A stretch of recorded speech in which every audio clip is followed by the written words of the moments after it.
I wash my soul in the ocean, in the tears of God, I let it go. Welcome to your 2021 video horoscopes with me, Lada from Astrolada. Thank you so much for choosing me to be astrologer for you for the year 2021.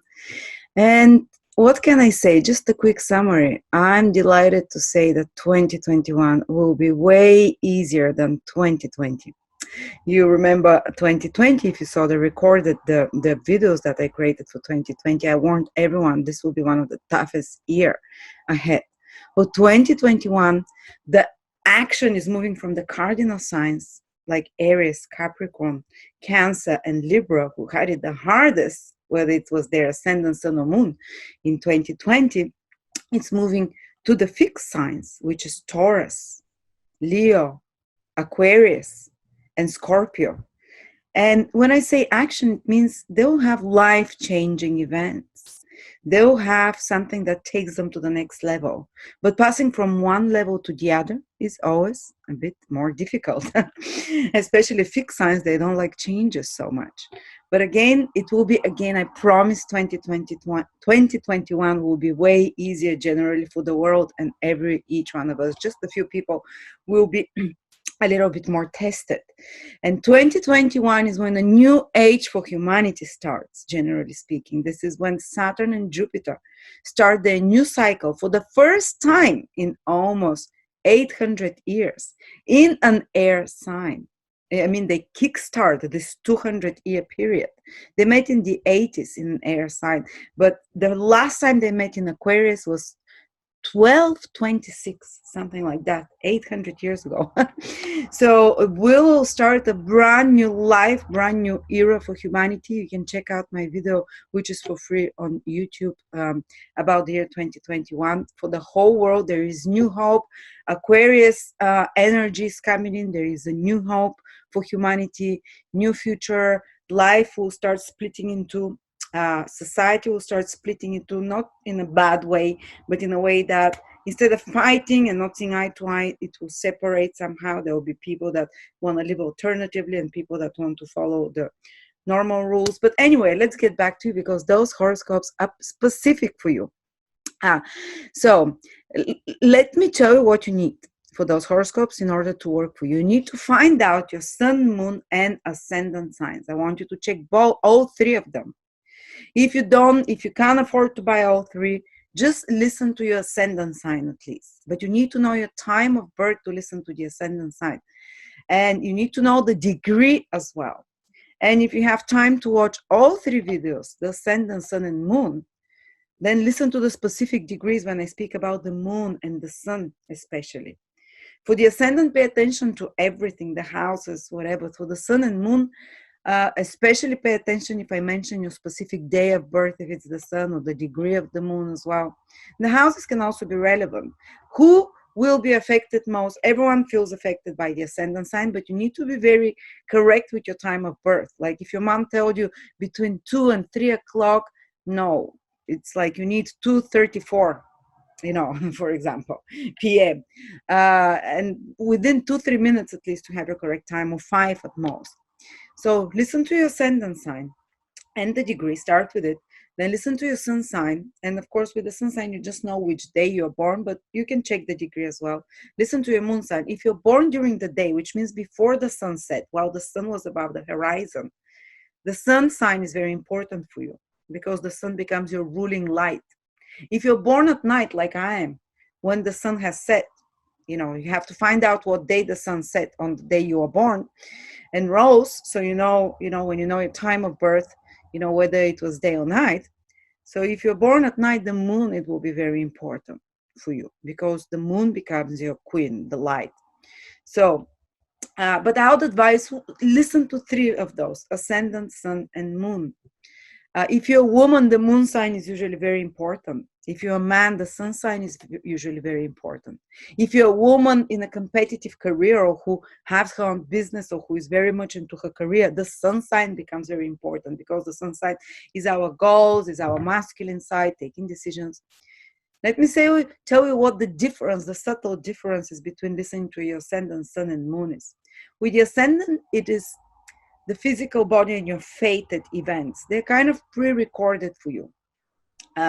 You really see the ascendant sign in when you, if you have your correct time of birth, you would see it as basically as events that materialize, that are happen around you, and they've been already, usually they're like preset somehow. They're set in stone. The ascendant is the most material aspect of the whole horoscope.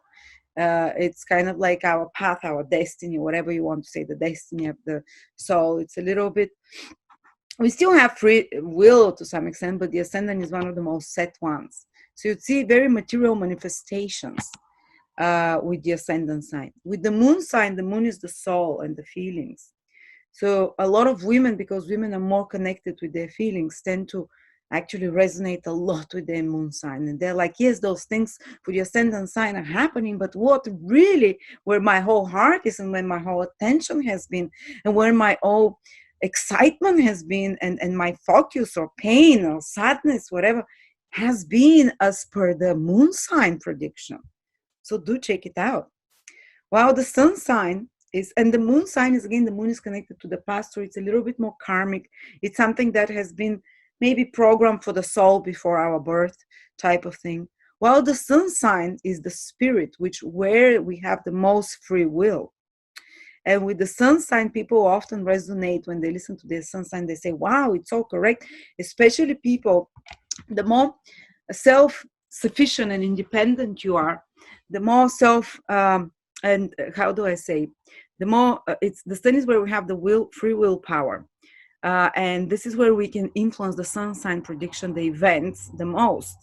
And this is what usually our goals, our dreams are about. The sun is like this ideal of the spirit where you want to reach, something that feeds your spirit, so to speak. So that's why a lot of people, especially in the West or in more, where people have more free will generally in countries like that, to determine their life, to determine their direction in life, because there are a lot of countries you cannot still do that. Some countries are still set like 1,000 years back, in mentality. But where there is more free will, usually in the more developed countries, or then the sun is very powerful. People can feel the sun very powerful, especially people that, as I said, men feel the sun very strongly. Women who have their own goals, who have freedom to go after career and things like that. To create their own careers, and especially if you have a stellium of planets in the same sign as your sun. For example, I'm Aries sun, but I also have their Venus, Mercury, Mars. So then I would feel the prediction from the sun sign very, very strongly. Maybe not as strongly as the ascendant, but it will be up there. And with the sun sign prediction, we have the most ability, when you listen to it, to take the higher road, to use our free will to change things to the best manifestation possible. With the ascendant, with the moon, well, with the moon, if you can control your feelings, but it's harder to control your feelings. With the sun sign, if you can control your thoughts, it's easier to control your thoughts than your feelings. With the ascendant sign, it's kind of more like set. So I told you this. How do you find out what your sun, moon, and ascendant signs are? You can, let me share my screen with you. You can go to my website, astrolada.com, where you can find any other, astrolada.com. Here it is. You can find any other astrology website, but I have this free birth chart calculator. You can go there. You can enter your details, your name, whatever it is, your birth time. Let's say you're born, okay, maybe you're not 8 years old, but the minute, you don't need the second. Very few people know the second. Your town, I'll say New York, continued, so it's easier. And here from the drop-down menu, you find out which New York it is. Let's say there might be New York in Texas, Henderson, okay? Let's say I was born there. And this is what you get. It might look like alien, alien stuff to you. But all you need to do is go here, planetary details, and I want you to take those first three, ascendant, sun, and moon. You see those three. and write the degree and the sign. So this person that I invented has the ascendant in Taurus at 24 degrees. Don't look at the second number, the second row. These are the seconds. So just round it up, 24 degrees Taurus. The sun is at 16 Aries. Usually everyone knows their sun sign. This is the sun sign is the same, every year at the same time. And the moon sign of this person is Libra at 8 degrees. Write those down. And if you hear when you're watching Libra, for example, we mentioned Libras born with sun, moon, or ascendant from 3 till 9 degrees, they would feel this influence very strongly. Well, 8 degrees is within that influence. So pay attention what I'm talking about. You're going to feel, especially when I give specific degrees or days. If you're using for the moon, it will be a degree. And you hear your degree or that it's within the range, pay attention to that. You're going to feel this big time. The same with the sun sign, but with the sun sign, I also give the day you were born. For example, people that have degree at 16 Aries, they're born around the 4th or 5th of April. Every year is the same. The ascendant, I'll give the degrees again. So if I say if you're born Taurus, for Tauruses who have anything in degrees from say 12 to 26, and this person has a 24 degrees in Taurus, you will feel this influence, and so on and so on.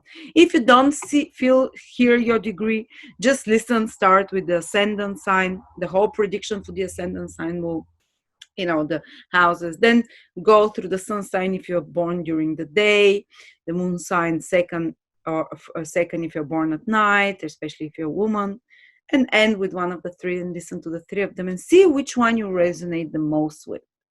See which one makes the most sense for you. Watch it again in the middle of the year, towards the end of the year, and you will figure out which planet actually is very strong. But always the ascendant is so important, guys, if you know your time of birth. And because anyway, I cannot fully give you specific reading. I just look at the whole sign, the whole Taurus I'm going to be speaking, or the whole Gemini. But there is a way for you to be following daily your personal transits like no one else in the world has them. It's again on the website, Personal Transit Calendar. You go there, you register. I already have an account. 50,000 people are using it, I think, already. For free. It's weekly, it's for free. But nowhere else in the world and I show you how to use it here. There is an instructional video how to use the transits. But here you put your details. You can put as many people as you want. You're gonna get free for them, or you can buy. You can buy for a year transits or for a month transits. A lot of the people that are subscribe for a month at a time, and you can just watch your specific transits here. They come out.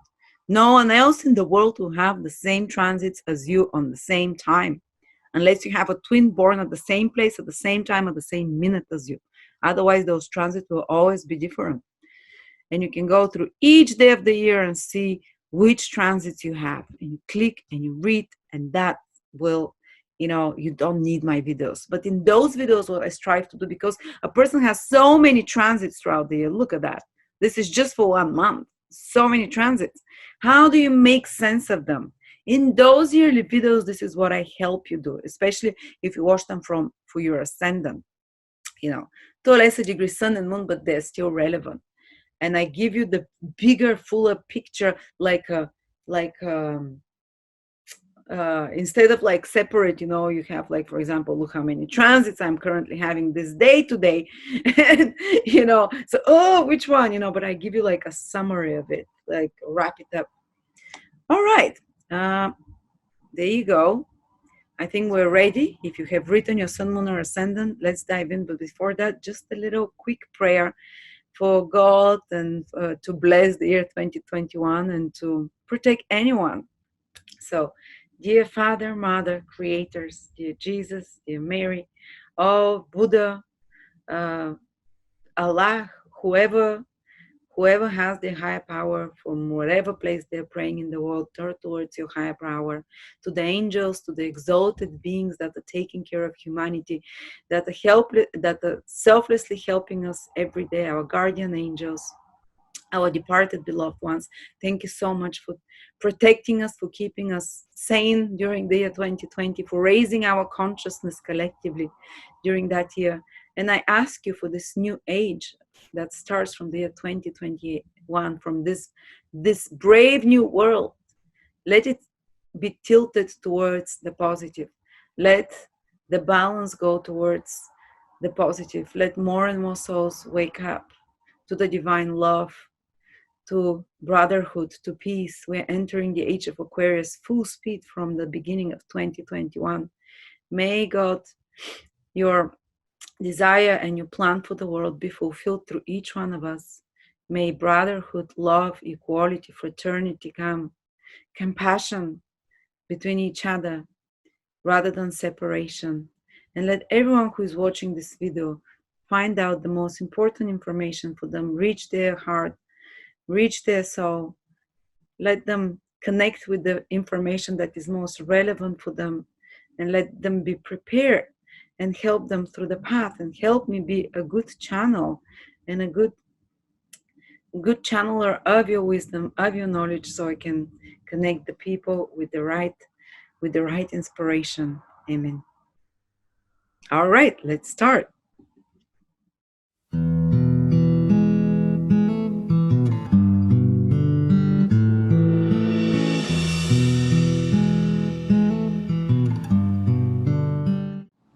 Taurus, Sun, Moon, Rising 2021. As I said in the intro, the action is moving from the cardinal signs to the fixed signs, and you Taurus are one of the fixed signs. It means that you will be most affected in 2021 for big changes in your life. Of course, it won't be every Taurus, but I will give specific degrees that you will feel it most intensely, life transforming. And they say Taurus is a sign who doesn't like change, who like to keep the status quo. Well, now it cannot stay the same. For many Tauruses, things will have to change. But I have very good news for you. Because the two planets that decide your social position, that decide your role in the world, that decide your influence in the world, these are Saturn and Jupiter, the social planets, the social status planets. They're meeting in your 10th house at the end of 2019, but that's for the first time since 2026. So the first time in 800 years, Jupiter and Saturn, they form the great conjunctions, it's called. Every 20 years, Jupiter and Saturn meet in different signs to define the social trends for the next 20 years. And right now, Jupiter and Saturn, for the first time in 800 years, so if you were alive 800 years, maybe, and you were Taurus again, so no one has experienced that as a Taurus. So it's a brand new chapter in the life of many Tauruses, especially Taurus rising people. But they meet in here, in the 10th house, which is the highest. You see, this is how we do it. Taurus is here, and Uranus is there currently. And the highest house, the highest position from Taurus is Aquarius, and which rules career, social status, influence, importance. And when those two planets meet in a great conjunction every 20 years, wherever they meet in your horoscope, it determines almost like what role you're going to play in society for the next 20 years. And I have great news for you, Taurus. You are chosen by faith and the universe to play some really socially important role for humanity in your career for the next 10 to 20 years. 10 is the half cycle of Saturn, Jupiter 20. Because and don't forget that the age of Aquarius starts now, and it will last for 2,000 years. So for some reason, Taurus, because their horoscope is so creative, especially Taurus rising people, to lesser degree Sun or Moon, but as well, are chosen to play the most leading figures, because the 10th house is the boss, the top positions, the ones that are going to control the show, the ones that were going to structure the how this society that we're going to create, this new stage in human life that is starting, this new world order.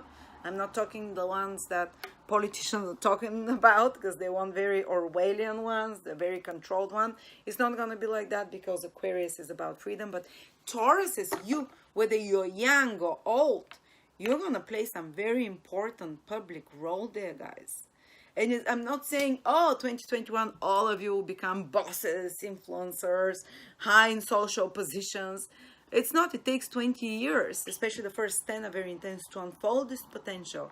But something will happen in this 2021, already maybe from the end of 2020, where you will start something, some project, something connected with career, something connected to some worldly responsibility that is visible for the public, that can contribute to the public, that's connected to business or career. The 10th house is your highest achievement, something that usually rules our mission, our career. A lot of you might now in 2021 start crystallizing and understanding what their mission in life is. Start for it to become clear. If you've been a Taurus that is like going back and forth, what should I do? I'm not sure, I'm not passionate. What is my highest calling? The highest 10th house. This is the house that God goes towards, God. Well, Saturn and Jupiter will allow you now to put the seeds, to plant the seeds of what connected to your mission. Maybe you would unfold it immediately from 2021, or maybe you'll plant the seeds now that will take 20 years to fully unfold, or 10 years. But you will see that something that you start now, especially in your career, in your mission, in your worldly responsibilities, in your duties, that will determine for many years ahead your role in life. And I think that your role will be very socially important for this age. I think that your role will find yourself within the next 20 years in positions of public authority, positions of respect, positions of public influence, positions of some kind of supervising or structuring changes, boss positions, company positions of some sort. But you would find that you will be with the most meaningful careers in this new age of Aquarius. Gradually you'll find them. And I would say that a lot of your careers will be geared towards the greater good of the world and society.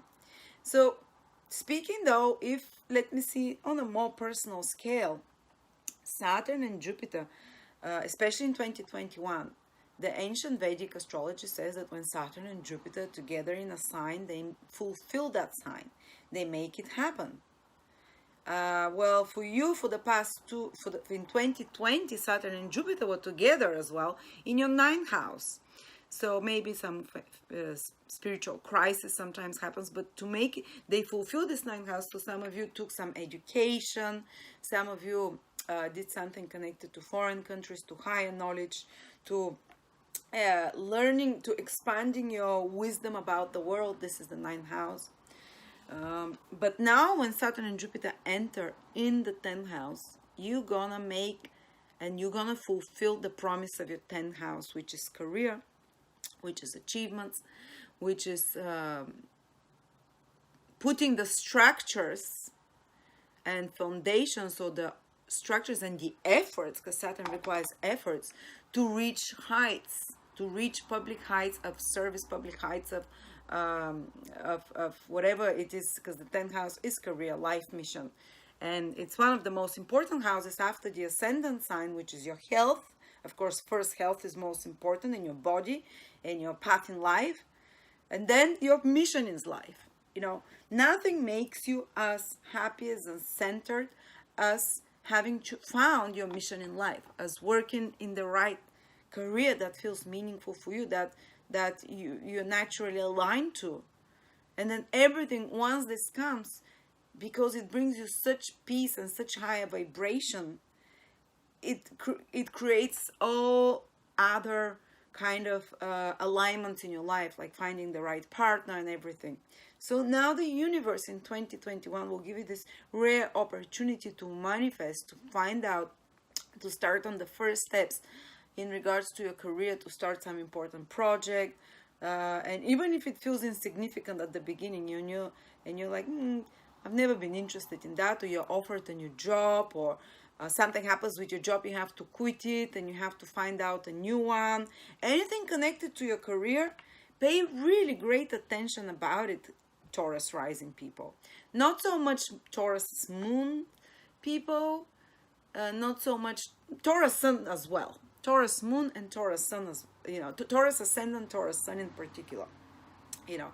But it's anything that's happening with your career, it might be a bit testing though, because to be allowed to reach your mission and to be allowed to find your mission, you first are tested by the universe, whether you're going to be consistent, persistent, whether you will give, whether you are willing to do the hard work. So some obstacles can be put, and that's the nature of Saturn.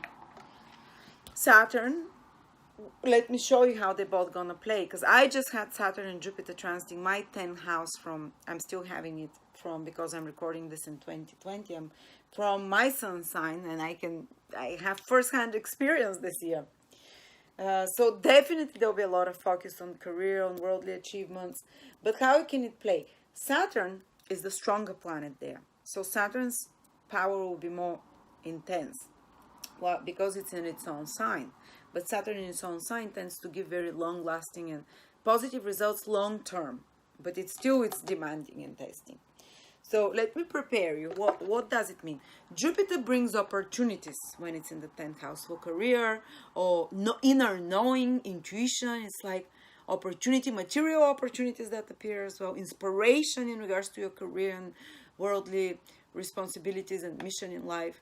And Saturn crystallizes them. Saturn is the hard work. So you're going to have the opportunities and inspiration plus the perseverance, hard work, and commitment, which what Saturn is, especially in Aquarius. It's so good for commitment to that mission in life, to that career, to go it through.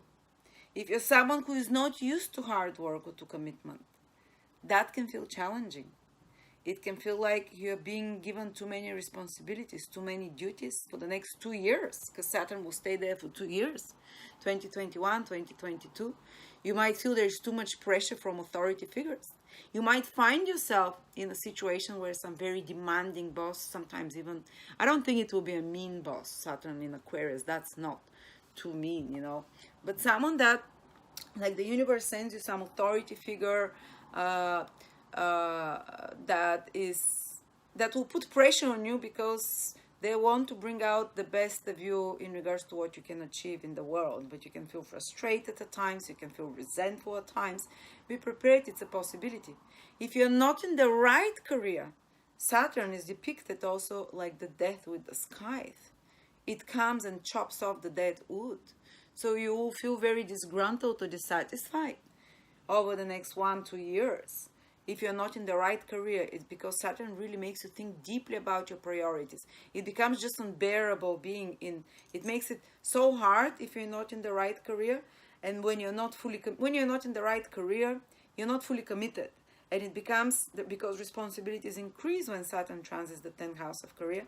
You just not bear it anymore. Responsibilities, obstacles, or blockages increase, so you'll be like, I'm done with it, and you quit it, and don't worry because within to 2021 in particular, you would probably like the right path for you career-wise, But if you're in the right career, Saturn will just increase the workload. Saturn will just increase the responsibilities as an authority figure. Maybe say you have a business, you might be time to restructure your business, structurally to make it more efficient, structurally to have a different vision for it and start working on it. Jupiter will give you the inspiration for how to restructure your business, the ideas, the knowledge, because Jupiter is knowledge.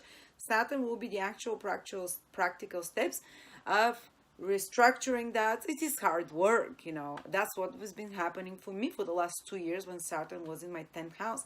I realized that I'm working too much. My workload increased so much, and I was like, but I'm in the right field, it's my mission, but I was like, no, I can't do that. I have to do something about it. So I stopped doing personal horoscopes. So you change things with your career to make it more efficient, but more streamline it, to keep just what is most essential there, so to speak. That's what Saturn will do, especially if you're in the right career, for example.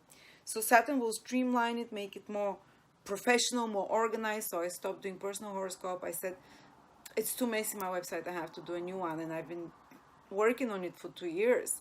I said I'm gonna prepare a new software for everyone, and I've been working for them for 2 years while Saturn's been in my 10th house.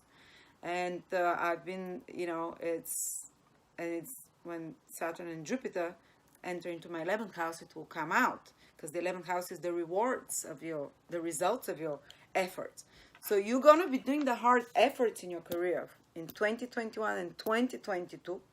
You're going to start seeing the results when already from 2022 when Jupiter enters your 11th house, and then 2023 when Saturn as well gains the rewards. But now we'll be advise you to buckle up, to prepare, to work harder, to be more responsible, to respect authority figures. If an authority figure that's demanding and tough comes to you, it's so you can learn rules, so you can learn self-regulation. In my case, I was kind of really resisting government institutions. I'd never liked to follow government institutions, and I had to learn to do things by their book as well. So many rules and regulations come when Saturn transits the 10th house, for your business, for your work, a lot more. You might feel like, I'm stifling here, but you have to learn, because we can't just be rebels in everything, and do everything as we want. So you have to align your work, your career, worldly responsibilities towards certain new rules and regulations, restructure them. And once you do, it becomes, after that, the initial effort is hard, but then it becomes easier. But don't forget that Jupiter is also in your 10th house. So definitely what you can see now is the birth of a new career for you, the expansion and growth of your business, if it's your, or your career possibility, but slowly and gradually, don't rush it. I was like, when Saturn and Jupiter, I said, this year I'm having Saturn and Jupiter in my 10th house. I'm going to fulfill all my career goals. Well, no. Saturn is always more powerful because it's in Capricorn now. Jupiter has no power there, but now in Aquarius, Jupiter will have a bit more power, but Saturn is still the more powerful one. So don't rush with your career goals and plans. Or even if you're rushing, something will happen to delay you, especially when Saturn goes retrograde, which is from May 23rd till the middle of October. It gets slowed down things with your goals and plans in your career. You have to work extra hard, or just there's certain delays and obstacles. But if you have your goal and it's clear, and you feel inspired about it, very likely because Jupiter is there, these kind of setbacks and delays and bureaucratic demands or bureaucratic stresses that Saturn can indicate, and especially changes in society, because it's in Aquarius after all, so you have to adapt to those. They will be the part of the process. Who can really feel upset by Saturn is someone who is never used on structure, someone who's never used on, or who just does not like rules or order, regulations, or working hard, someone who does not like authority figures and always resist them.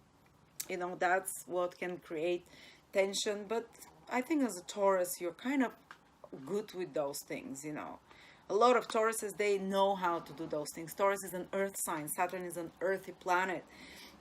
So you know how to do the hard things in life, to kind of, not hard, but the consecutive process of achieving something. And those of you who are Taurus, born Sun, Moon, or Ascendant, with Sun, Moon, or Ascendant from 6 to 14 degrees, they're going to feel the most Saturn influence, because Saturn passes 3 times over those degrees. It goes first forward, then it retrogrades, then again forward. So it means that you're born from the 26th of April till the 6th of May if your sun is in Taurus. If it's your ascendant or moon, it's from 6 till 14 degrees in Taurus. You're having Saturn transit, square your sun or moon or ascendant from the 10th house. So, as I said, it might mean an authority figure that's more demanding, work that needs to be restructured or re-examine, is that the right career for me, the right path? And sometimes it's like a reality check for your career, for your goals, for your leadership abilities. Often you're given especially if you've been in the right field and put a lot of efforts till now, you can get some promotion, but which comes with a lot of responsibility, with extra work, say double hours, for example. But your authority can definitely increase. I've seen people get get recognition for efforts they've done over many years, because of course the planet that rules your career, Saturn, it rules Aquarius, is in its own house, in the highest point in your horoscope, the most visible. So a lot of people, a lot of Taurus rising people in particular, lesser degree Sun or Moon, can be given positions, but still possible, can be given positions of high authority, of high recognition, which comes with conditions and extra responsibilities and duties, responsibilities for a larger group of people, whatever.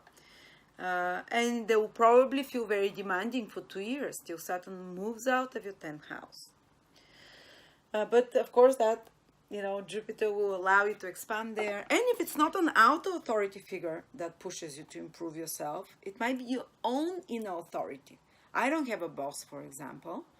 But as I said, institutions and bureaucracies and institutions like PayPal and corporations, it's also the 10th house, have been very tough on me for the last 2 years while Saturn was transiting my 10th house with rules and regulations and blah. Had to learn that, and I hate it. I have Uranus in my 10th house of rules and regulations. I don't do rules and regulations. So but if you're okay with that, it might be like, wow, I did so much work during those 2 years. I was so organized, especially 2021 was just like this amazing opportunity for my career. I did great things. That's how a lot of you might be feeling. Especially, as I said, first is the earlier Tauruses. So I would say that the most ones that feel it the most are from 26th of April till the 6th of May, but all Tauruses from the 20th of April to the 6th of May feel the Saturn influence the most, 2021. And then 2022, the other Tauruses born from May the 6th till the end, or who have their Sun, Moon, or Rising from 14 degrees to around 30 degrees in Taurus, they will feel the Saturn influence more in 2022. While in 2021, those earlier born Tauruses, those later born Tauruses, they feel more the Jupiter influence. Those who have their Sun, Moon, or Rising from 22 till 30 degrees in Taurus, 22 till 30, I'm repeating, let me just see what days that corresponds. 22 till 30 degrees in Taurus, that's born from around the 12th or 13th till the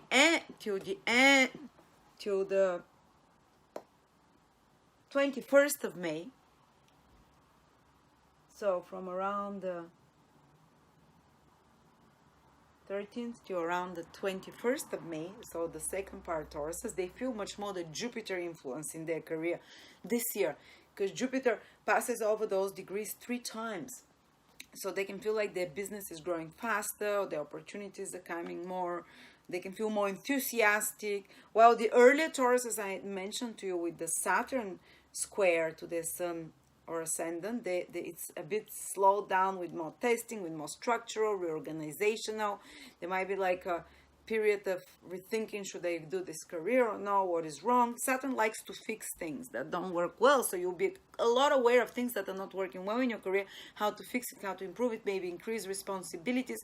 While Jupiter, those other group of people with the Jupiter influence, it's more like opportunities are coming, they're like it's easier, the knowledge, the know-how, and then next year they'll be like restructuring the business. They'll be having the Saturn influence next year that I talked about and I've been talking about for a bit. You can also notice that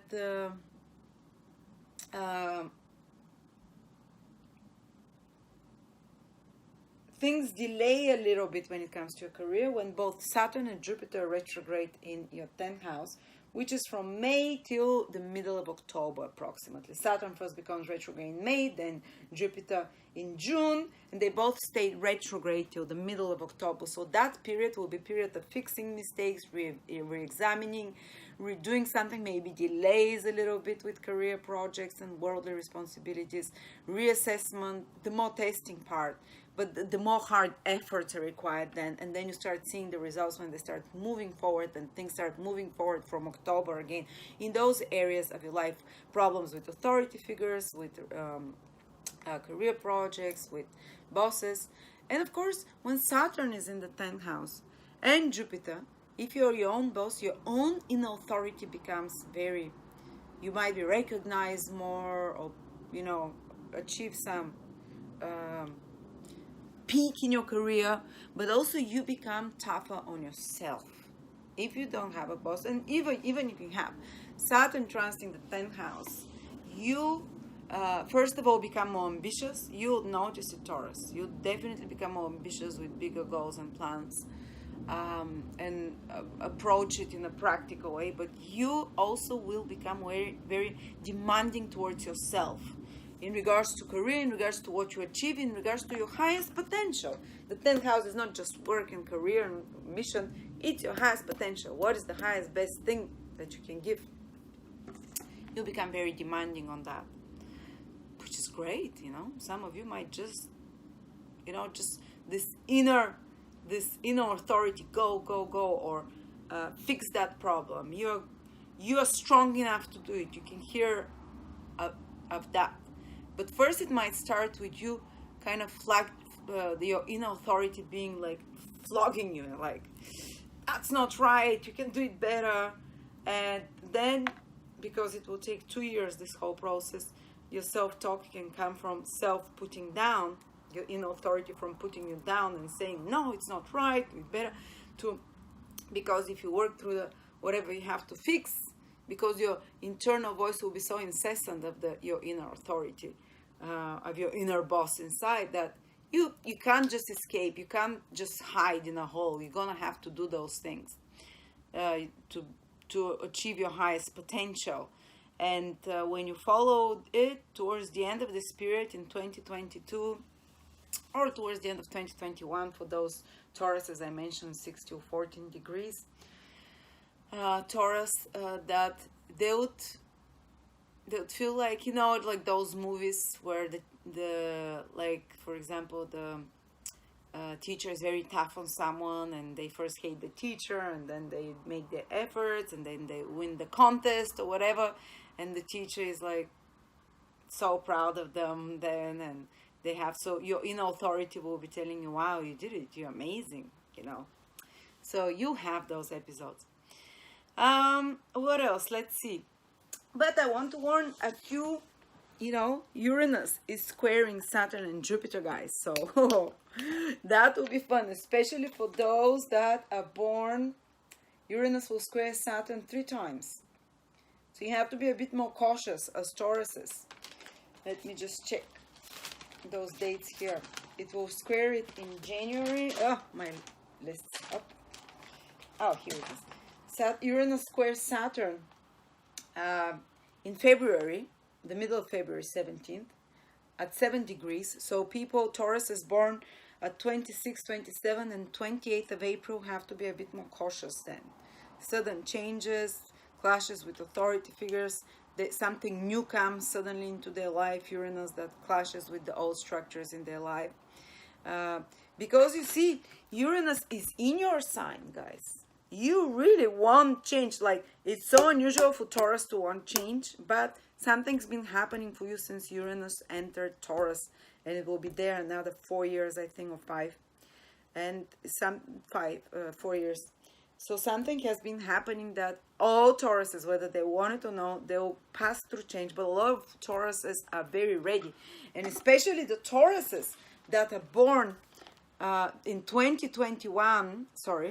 That are born with Taurus from 6 degrees till 15 degrees Sun, Moon, or Rising. 6 till 15 degrees Sun, Moon, or Rising.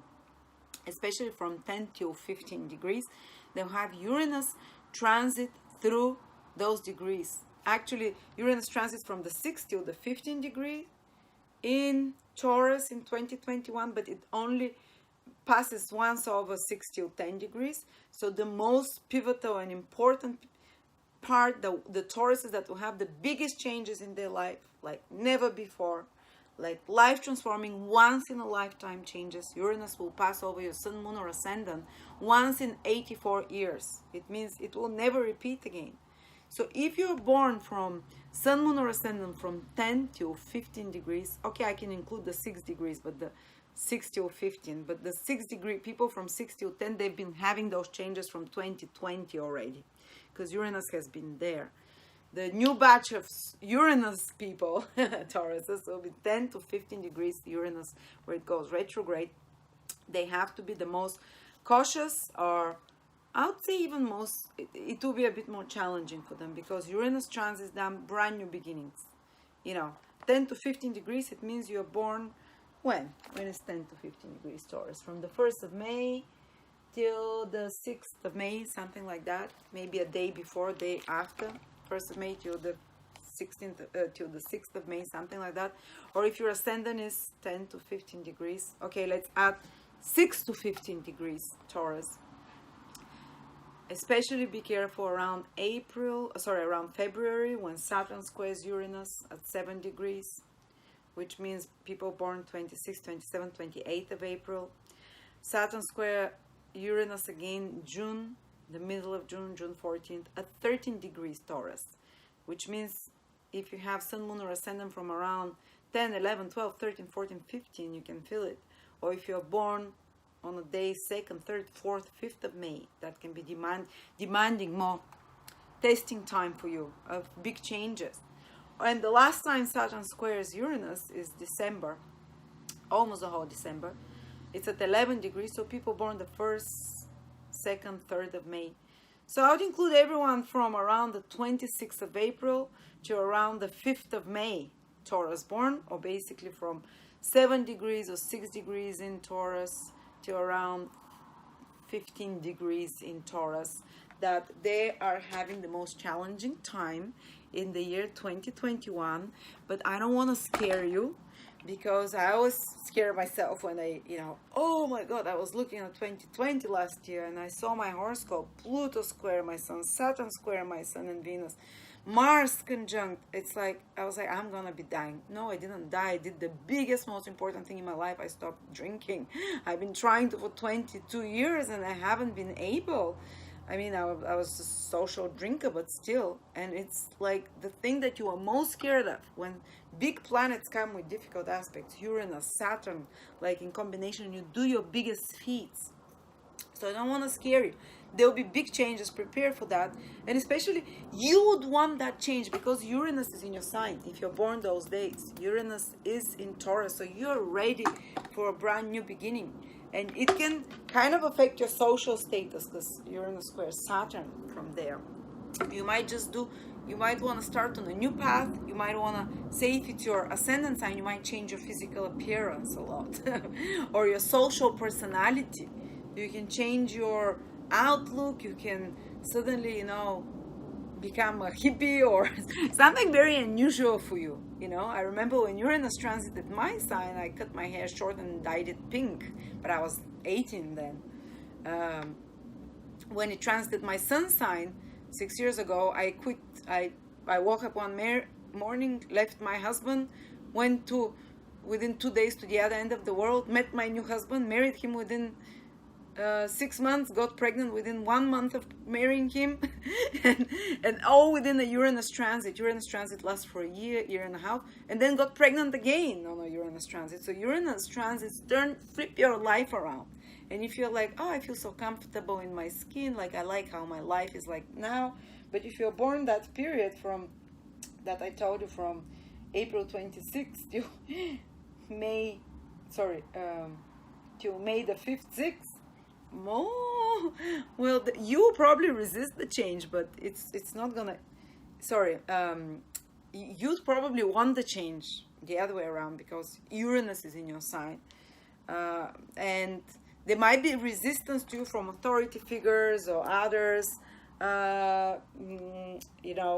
and you have to do some adjustments in your career to incorporate those new ideas, those new impulses, because Uranus means something totally new, something so out of character for you, something so unusual for you, that it's, and it's because it's hard aspect with Saturn. Saturn is to do something the traditional way, to do it with following the right steps, authority figures, rules and regulations. So and the already established structures in your life. And Uranus is like, I want to destroy those structures. I want something new. And Saturn is like, I'm holding on to what I've achieved till now. So there is this clash of energies that you have to reconcile at certain points if you're born on those specific days and degrees. Not all Tauruses. You see, it's a very small number of Tauruses that will feel that. If it's your moon in Taurus, for example, in those degrees from 6 to 15, you might have a big change in your personal life, like emotional relationship, change with your mother, in a relationship with an important woman in your life, or just relationships, like your emotional attachments can be challenged and they can change or they can shift, or your emotional and physical habits, the moon rules those. They can, for example, moon is the reason for many addictions, emotion, because we get addicted because we want to calm our feelings, how we feel emotionally. So Saturn square Uranus, if you're born those degrees and of the moon in Taurus, can indicate that you break through a big addiction or through an emotional habit of some sort, or you change your daily habits in some way, or it's demanded from you to do it. Even if you resist, you have to change it, or change your place of living, or there is a big change in your family and your home, or with motherhood. If you're a parent, some big challenge or change there as well, place of living. If it's your son, it's your career. If it's on those days degrees, it's your career, or your father, or your husband, or important man in your life, or your own goals and direction in life that you want to totally change, but you have to follow the rules and regulations of Saturn, and you have to introduce something new, and but the old ways are kind of, you have to find a way to reconcile those two. That's why it can feel a little bit more tense. And you can be like, start like, I've been till now a banker, I'm becoming an astrologer. Huh? And everyone's like, what the hell? This is Uranus.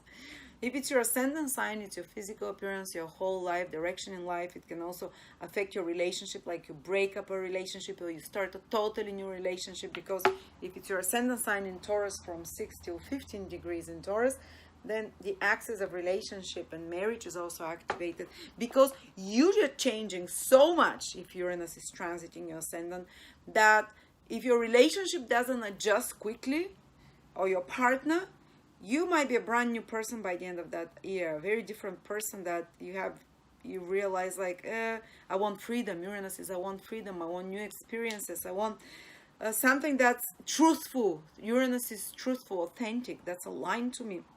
And if the people in your life, they might feel irrelevant, you might just release certain relationships, partnerships, business or personal, marriages, boyfriends, girlfriends, and you can start a new one that is very different than anything you've done. Or you can just have to readjust, because you change, your partner will have to catch up with you in some way. So fun. Uranus. Things happen so fast. If you're those degrees 5 to 15 degrees Taurus and Lunar rising, oh my God, things spin around.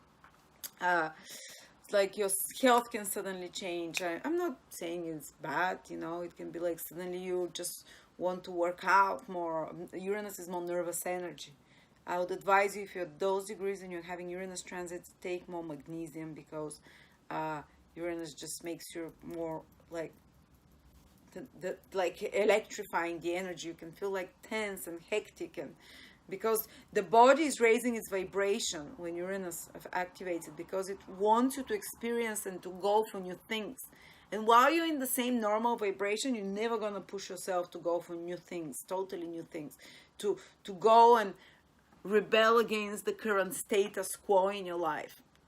But that's why Uranus brings like high voltage vibrations through you, and you're like, I'm gonna go mad if I stay here, if I keep doing the same thing over and over. But that's kind of, it might be hard to fall asleep, all the excitement, all the changes, all the fast-paced things. So it's good to take magnesium to calm down as well. Something, that really, that's what Uranus transit exhausts the magnesium, the calming which calms the neurons. All right, let's go now generally again for everyone. Rahu in 2021 continues to be in your second house and south node in your 8th house. They entered Rahu and Ketu, the nodes of the moon, the dragon's mouth and the dragon's tail. Whatever Rahu is, we take more, we materialize more, we manifest more, we experience new areas of our lives. And from the middle of 2020 to the end of 2021, Rahu is in your second house, which means you have to learn to be self-sufficient financially. And Ketu is what we have to let go of. It's in your 8th house. Help and support and resources from others. So you are releasing. Maybe some of you would have to let go of certain help or support from partner. Maybe a partner will have less of an income during that time, for example. And because of that, you have to find different new resources, because Rahu is something new, foreign, unusual again. Something more progressive, and learning to be self-sufficient, learning to create the resources, and that's something Taurus is naturally good at.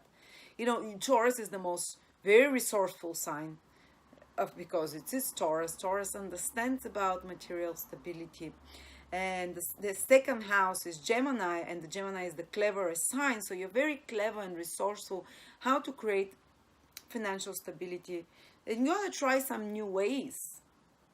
Maybe you started in 2020 already, but 2021 you're going to try some new untried ways for creating financial stability. You might try to experiment with your resources or with your materials if you're an artist, or producing, say, you know, I know a Taurus lady that she creates cream lines of healthy creams and stuff. And when your Rahu, the North Node, transited her second house, started in a few months ago, she was like, I decided to experiment with new products, with new from the Amazon jungle, something she found, and she found different products to, and that's second house again. It's not only your money, it's any resources, material things. So Rahu there allows you to experiment, to find newer, more progressive, more unusual ones. So, and to experiment with your food as well. Second house is what you put in your food. Maybe if you've always eaten the same things, now Uranus is like, let me try and cook a tom yum soup, something unusual, something foreign. Rahu rules foreign things. Or let me try a foreign diet of some sort. You can become quite passionate about food, about what you eat, about your diet, what you put in your mouth, to experiment, to try different things while Rahu is in the second house. Because Rahu, whatever Rahu is, you become passionate, kind of a bit obsessed about those things. You can even become a bit obsessed about money, making money. And that's the right year for you to do. You see, for Tauruses, all the houses that are most importantly activated are the 10th, which is career house, which is material house, the second house with the North Node, which is money, and the 6th house. And by the way, Mercury goes retrograde for you first in the 10th, then in the 2nd, then in the 6th. So all those material houses, 6th is work, 2nd is money, 10th is career, worldly responsibilities, duties. So 2021 is given to you to sort out your finances, to sort out your material status, your financial status, your status, like the tangible status you have in the world. It's called Artha houses in Vedic astrology, the 6th, the 2nd, and the 10th, which are the ones dealing with the everyday reality, to be fed, to be clothed, to have meaningful work, to have money, to have resources, stability, all of those things. So that's where you're going to shine and do the most in 2021. And Rahu, as I said, it allows you to free yourself maybe from financial dependence on someone, because we release the South Node there in the 8th house. It allows you to let go, and it allows you maybe to gain new kind of exotic possessions as well, unusual possessions. Your style, the second house is your style and taste, and Rahu revolutionizes those.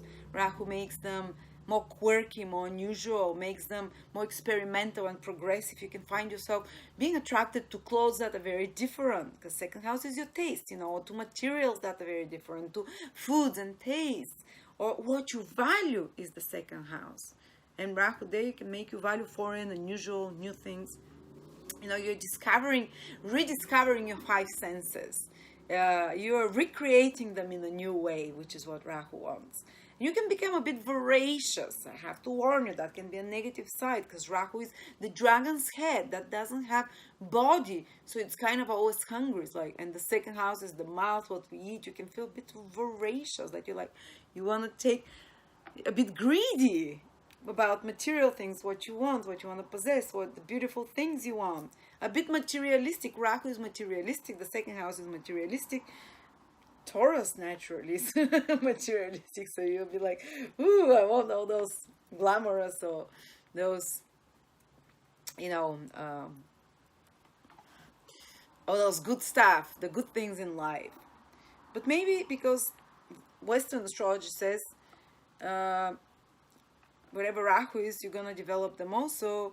Maybe those impulses will increase in you, so you can, you know, develop your new styles, new tastes, new self-worth, new values. And maybe because you have to acquire more self-sufficiency, more material stability, now is the right time as well. Well, the South Node in the 8th house talks about letting go. And the 8th house is other people's resources. Maybe something that has to be sacrificed, for example. Insurance, inheritance, some such things might be a bit more difficult when when South Node, Ketu, transits the 8th house. But it's also about letting go, and 8th house is trauma. So this is perfect for healing certain trauma, guys, that's been stuck, because Ketu is the tail of the dragon, where you can excrete, and 8th house is where the emotions get stuck. Say in a past lifetime you were buried alive, or you were betrayed, your husband left and never came back, and you starved to death. And in this lifetime you have fear of commitment, and you don't even know why, and there is some trauma. Or maybe your parents beat you up, or someone betrayed you early in life, or whatever, someone cheated on you, some trauma, or someone died and you're afraid of abandonment.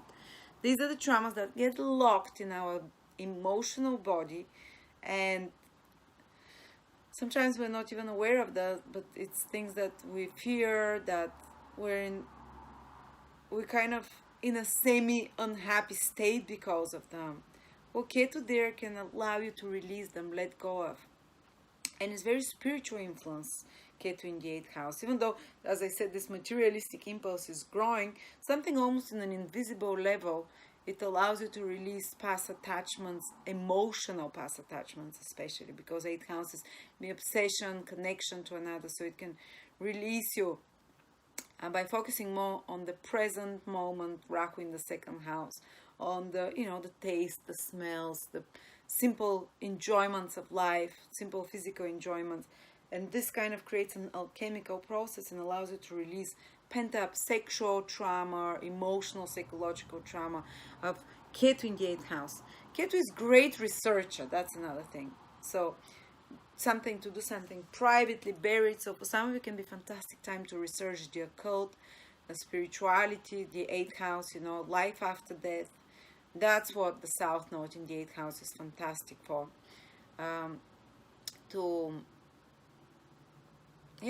If you're interested, like learning astrology, occult, or tarot, or just some psychological research deep down, this perfectly aligns with the nature of the South Node, because it's kind of spiritual work, so to speak. All right, and you can see those themes very strongly around the eclipses. The first eclipse is happening, lunar eclipse, in Sagittarius in your 5th house, so maybe letting go. Sagittarius, 5th house. The lunar eclipse is happening on May 26th, so you might have to let go of some being attached to something emotionally. Might have to let go of some. It might be time when you see the results. If you've been 8th house is other people's resources, so if you've been working on something with another person, maybe the rewards from that collaboration materially can come up around that time. You can see the results of it. Or you might be a time when you have to let go of the support emotionally or psychologically on someone or something, some resource that you had from other outside source around that time, because full moon is about letting go, completing. It might be the completion of some activity connected to taxes, resources, insurances, inheritances. Might be a little bit more crisis prone because it is eclipses after all, but something important can happen with those 8th house activities.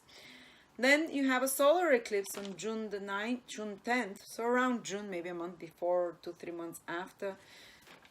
Solar new moon eclipse in your 2nd house, new sources of income, new taste, all of those 2nd house things I talked about, new financial possibilities are likely to open for you, a new set of ideas that come to you there. Then there is another eclipse, lunar eclipse. Now this one is very important for you. On November 19th, a few days before, 2-3 months after that, even a month before that, it's in Taurus. This lunar eclipse on November 19th is at the 27th degree of Taurus, which means if you have your sun, moon, or ascendant from around 24 degrees in Taurus to around 30 degrees in Taurus, you are going to feel it very strongly. And that means if you're born basically from around the 15th to around the 22nd of, no, not the 15th, from around the 16th to around the 21st of May. Especially if you're born around 17th, 18th, 19th of May. That's my best friend Biba. Oh wow, she has an eclipse right on her sun. And that's a Rahu eclipse. It's lunar eclipse with Rahu. So some culmination, seeing the result of something, your life can shift, can change. If it's your moon there can be, for example, a big event happening with your family, with a mother. Because it's Rahu, I think it's more positive that it's going to bring something, but I'm never sure with eclipses. For me, eclipses with Rahu have always brought something good, like eclipse on my moon. There were twice within 2-3 months of that eclipse, I got pregnant. Moon is motherhood, family, some big changes in your home, in your family, with the mother if it's your moon in Taurus. With place of living, if it's your sun in Taurus, big change with the father figure. For example, my husband had an eclipse on his sun and his father changed his life. Like sold his businesses, met a girlfriend after 20 years single. So it can be important men in your life that are having some big change, but the sun is also your goals, careers, your life force. There can be some big important changes there. And because it's with Rahu, it can be like a culmination, seeing the results, manifesting something. But again, be careful for your health. If you're those degrees, this eclipse, health, it's one of the ancients say, eclipse on your sun, moon, or ascendant, be careful, those, especially the week around the eclipse. Or if it's your ascendant at those degrees, some culmination, some big change in your life again that is happening. I consider eclipses like more intensified new moons or full moons, and that's more intensified full moon, which allows you to, it's more like fated events happen there. With the ascendant, it's on your path in life, some alignment can happen. That's very important. Sometimes even meeting someone very important when it's on the ascendant, sun or moon,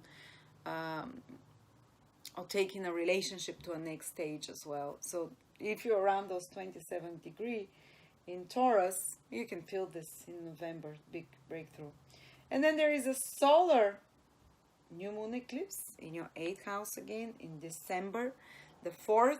So new beginnings, and in this 8th house again, which is other people's resources, which is this deep psychological transformation, sexual intimacy. There is possibility for a new beginning there for you around December. Not for everyone. It doesn't affect any degrees from Taurus from there, but just has to be mentioned. Okay, another big thing is that Mercury goes retrograde. It does every year, but it goes retrograde 3 times this year, which is quite normal. But every time it goes retrograde, this Mercury, it's in your earth houses, which are material things. So Mercury retrograde wants us to correct, to fix, to improve an area of our life. All retrograde planets want us. Retrograde means it stays there much longer. It moves back and forth, back and forth. Mercury is an organizer, to put order, to make work better, you know, to manage better. So first it starts in February, from January 30th till February the 20th. Mercury is retrograde in your second house. It's time to reorganize your finances, to rebudget, to refinance. Maybe if you see some mistakes, and to correct certain of your investments and finances. Sometimes they can be more expensive. During the retrograde period, don't go doing some totally new, brand new investments or financial adventures of some sort, but you can fix and improve and prepare for a new financial opportunity that you can do after February the 20th. Research, study in regards to there. Sometimes when Mercury is retrograde, you know, something can be returned to you, material that belongs to you in that period from before. Or you can bring back an old financial opportunity to revive it, to prepare it, to make it better. Or you can restart some old something that you used certain way you used to eat before. You can restart doing that. Or you can take any possessions and bring them back to life, repair them, fix them, for example. Or you can do an inventory of your clothes. You can just feel like, I don't want, you know, because your styles are changing. Retrograde planet makes you see things from an alternative way. So your styles, what you value, how you value yourself, what you find worthy is changing in this period, January to February 20th.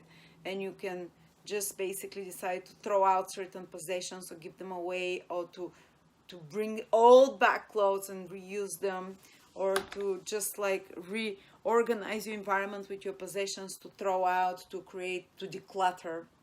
Then Mercury goes retrograde in Libra in your sixth house. Sorry, that's everything that I was talking about now for Gemini. That happens from May 29th till June 22nd, when Mercury is retrograde in your second house. My bad. So everything that I talked about, it's not in the, it doesn't happen in January, February. It happens in June. Basically, the most of June Mercury is retrograde. So you're doing all this financial restructuring, reorganizing, you know, in June. But first, Mercury is retrograde in your 10th house. So that's from January 30th till February 20th. Mercury is retrograde in your 10th house from 11 to 26 degrees. So if you're Taurus, from 11 to 26 degrees Sun, Moon, or Ascendant, Mercury is going to square your Sun, Moon, or Ascendant while it's retrograde. You have to be careful for that. Can be testing. There can be some arguments with people, miscommunications, mistakes that were done in communications, in business, in writing, in spoken words have to come back to be addressed. To some important conversations might happen with authority figures, with bosses. This can be the more demanding Mercury retrograde, basically, in February. So that's when you have to be more careful. The end of January, most of February, not to enter conflict or verbal problems with an authority figure. But if something is upsetting you with an authority figure, you have to bring it there to talk about it, but do it in a diplomatic way. So there can be some important conversations, clarifications with an authority figure, with an institution of some sort, with a father figure. Some problems from the past can be brought, or some issues to be to get a closure, to be re-examined. The 10th house is also your career, so a career project from the past can be brought up, to be fixed, to be improved, or to be restarted. Or it might mean you're working with extra efforts while Mercury is retrograde in your 10th house, that January, big part of February, on some career project, revising it, you know, putting your all your skills. Mercury is your skill sets, your brilliance, your intelligence, putting them to the best of your ability there. And it can again increase workload or slow down a certain process, a certain career project, because you have to redo it a few times, because you have to fix it, or because there are some delays. But by the time Mercury turns direct, February the 20th, you're going to have a way better working career project or career plan, career system, or the career, something Mercurial and connected to your career can be way improved, you know, or even your career reputation may be improved. But while it's retrograde, there are possibilities of certain, you know, career challenges and misalignment of time schedules and having to redo mistakes that are discovered that have to be fixed, and so on. All right, but I think Mercury retrograde in Aquarius is brilliant. So the final result can be quite good, even if it's stressful. So if it's your own business, you might have to renegotiate or have conversations with authority figures, with bureaucratic institutions there, reorganize your strategy, your business strategy, your business plan, but the final result can be fantastic, way more longer lasting, because you put 3 times more efforts on a retrograde planet and you get 3 times more positive lasting results after that.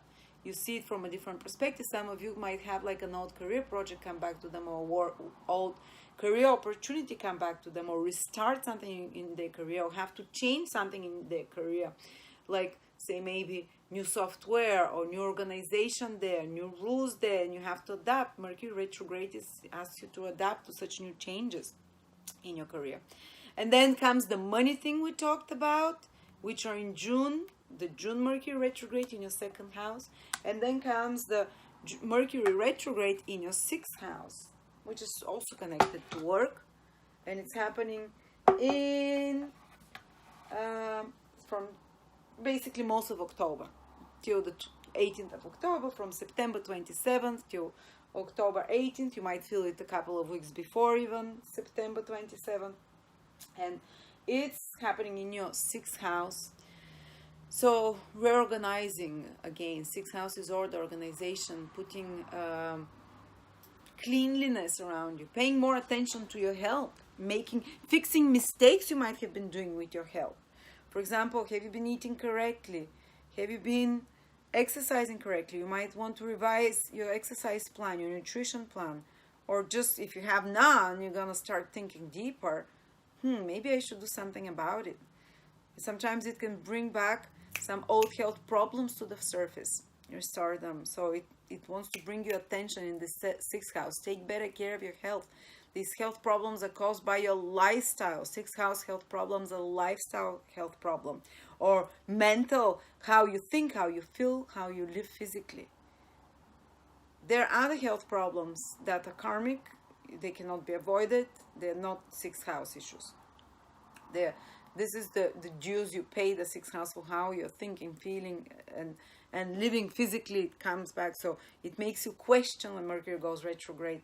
So basically big part of October, part of September, your health habits, and allows you to see your health, your body, from how you take care of your health from an alternative way, from an alternative perspective. Change something there.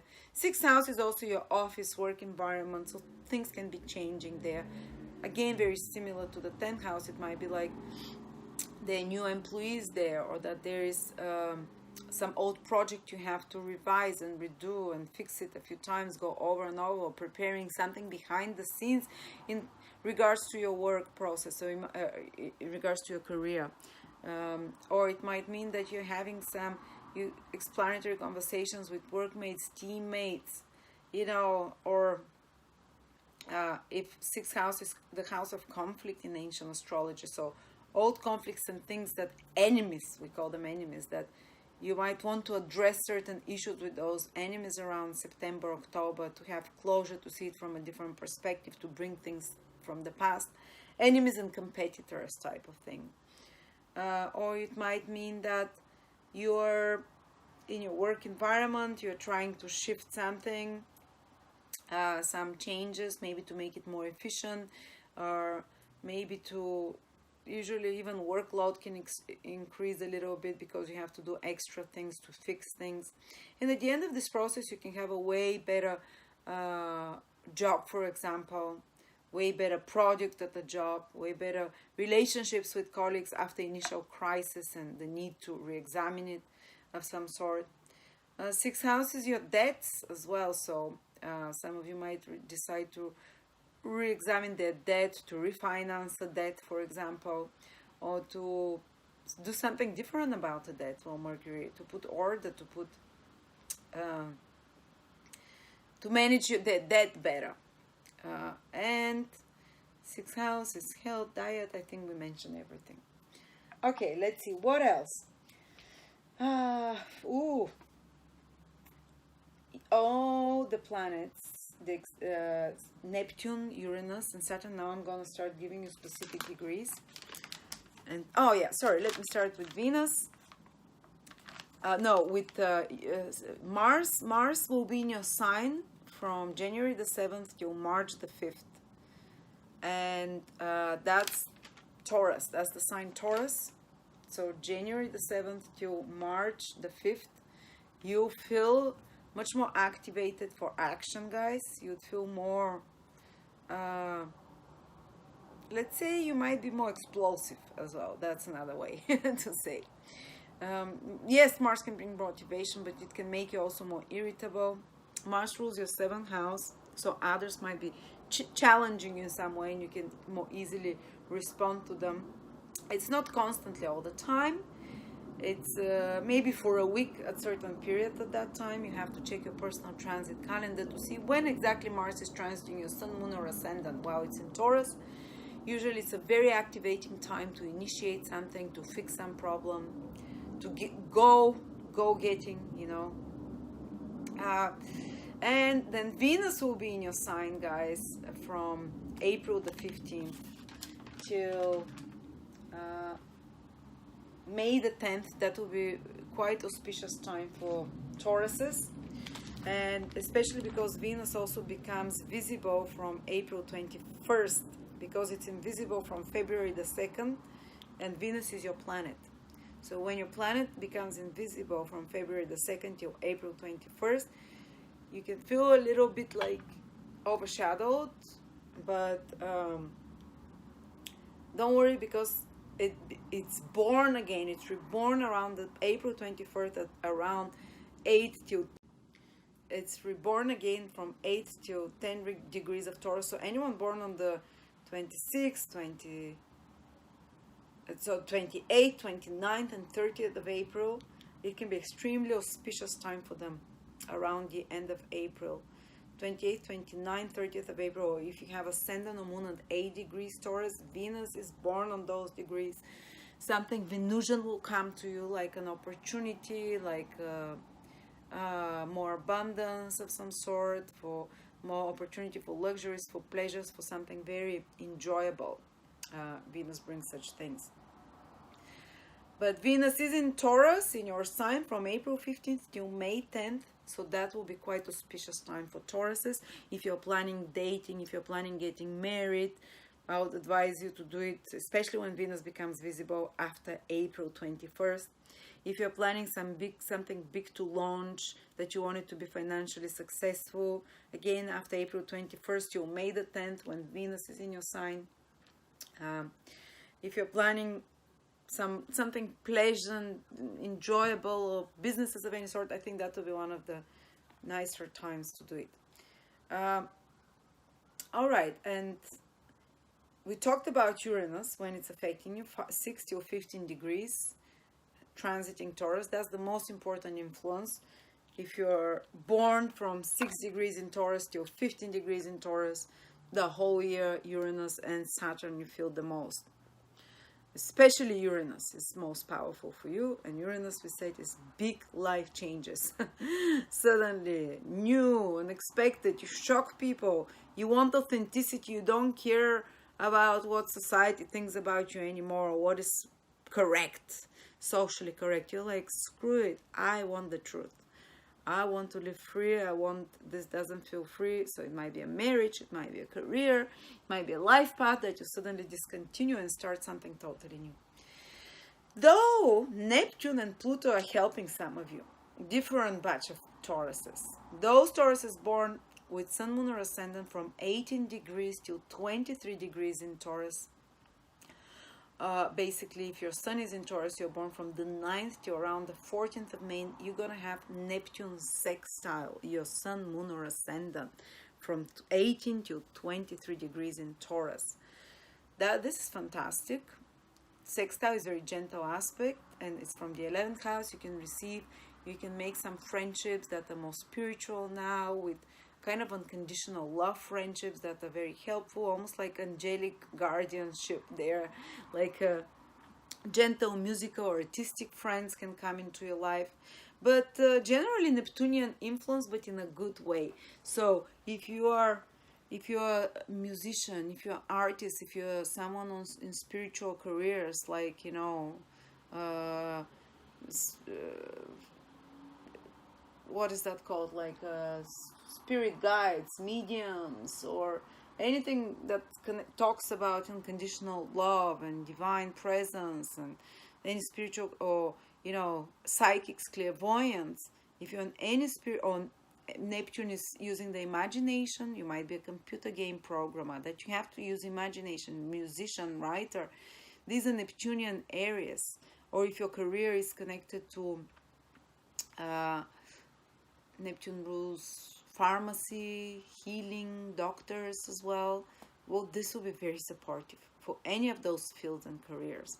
Even if you're not in those fields, you can find yourself more drawn to music, or receiving support, because Neptune is making the trine from the 11th house, from someone like a benefactor. Gentle, almost invisible support, like a good kind word for you that helps your career, or that you make some right connections. The 11th house is connections, business or personal, that help you in your career, if it's your sun or ascendant, that help you in your past lifetime.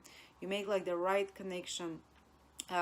You can receive more adoration and idolization from followers or clients. Things can go smoothly, like more unconditional love. You know, your public social image, the 11th house is social image, if you're born from 18 to 23 degrees Taurus. These are not the dates. If you're born from 9 to 14th of May is your dates.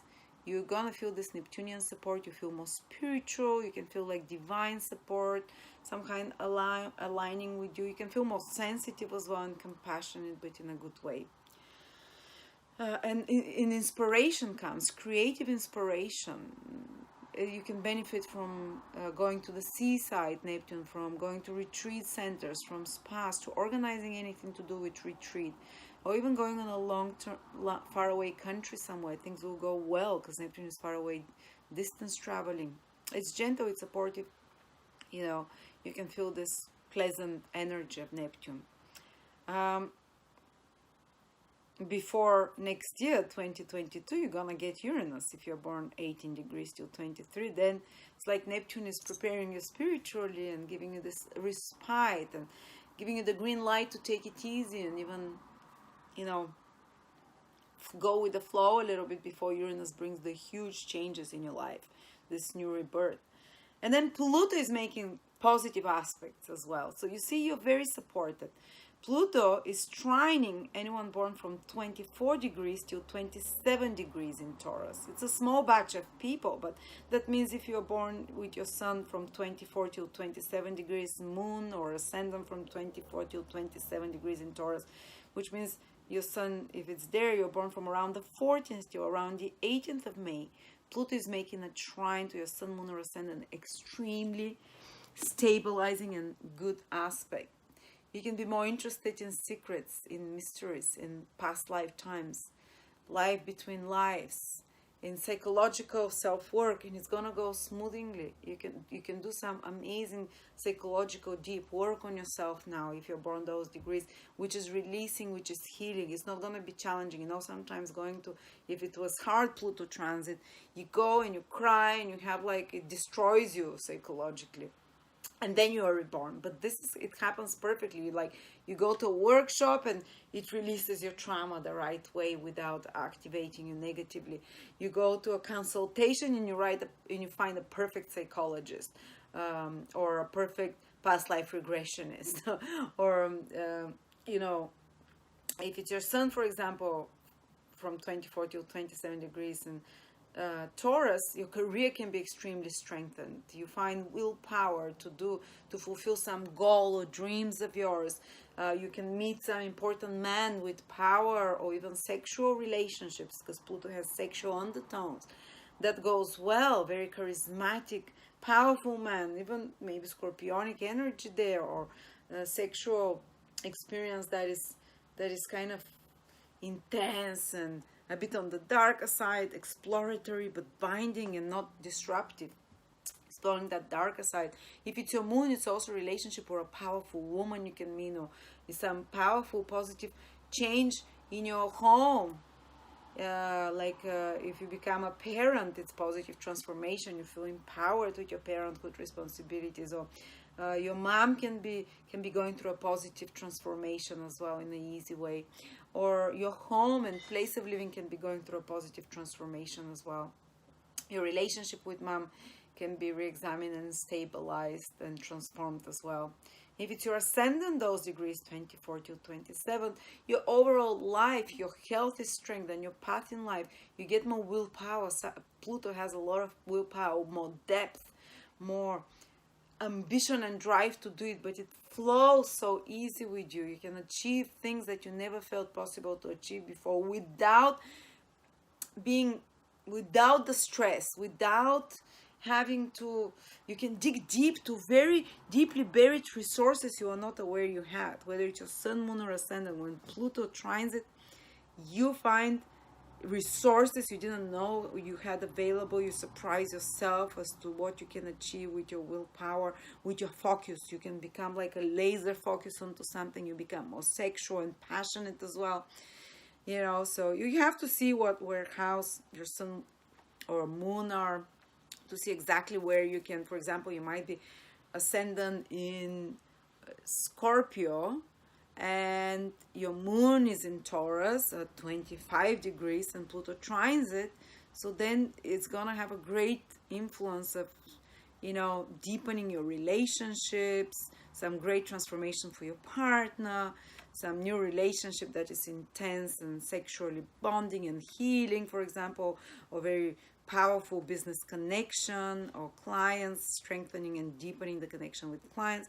Or you might be Libra ascendant and sun in Taurus. Then that sun in Taurus goes into your 8th house, and Pluto trining it in those degrees means that your partner's resources might be stabilized, your sexual intimacy, the 8th house, healing, emotional transformation, and so on. So you can check all those on your personal transit calendar, where I speak about specific influences like that. So there you go. Many of you are helped by Neptune and Pluto. Others are asked by Uranus to go totally new direction in life while keeping the rules of Saturn, because everyone that's influenced by Saturn, by Uranus, 2021 is also influenced by Saturn. There'll be a lot of resistance from authority figures, from elder people, or in your life, for the changes you're doing, and you have to combine both to please both your need for change and the need to keep the social status, or to grow it, and to so that's what can be challenging. But a lot of you might be totally different by the end of this year. And remember, for everyone, Saturn in the 10th house with Jupiter is the most important influence. This is the year you can sort out your finances, you can sort out your career, find out mission, your work. You're working on the physical stuff, on the physical areas, your relationship with food, your relationship with your body, with health, with nutrition, your relationship to money, your relationship to social status, to business, to work, to employees. These are the themes. And you're going to ask, what about love? Doesn't Taurus have love? Well, you might have Venus in Aries. I don't know. Or Venus it's like, Venus is the planet of love, but we're talking here about sun, moon, or ascendant only. And Venus will transit your sign from April 15th to May 10th. That can be more love, connected to love relationship theme, more possible. And also when Venus is in Scorpio, which happens when? From September the 10th to October the 7th. That's when your love life can have, based on your sun sign or moon or ascendant, can have increased possibility for meeting someone, improving a relationship, having it pleasant and easy. So there you go. Thank you so much, Taurus. Exciting year ahead. And I will see you next year. And write down, come back in 5-6 months from here. Say, are you feeling Neptune? Maybe you're from those degrees that feels Neptune. Are you feeling Pluto? Are you feeling Uranus? Maybe you're from those degrees that feel Uranus. How is that 10th house, Saturn and Jupiter, affecting you? Do share below, so enter a conversation, and so we can see, how this forecast is coming on. Thank you.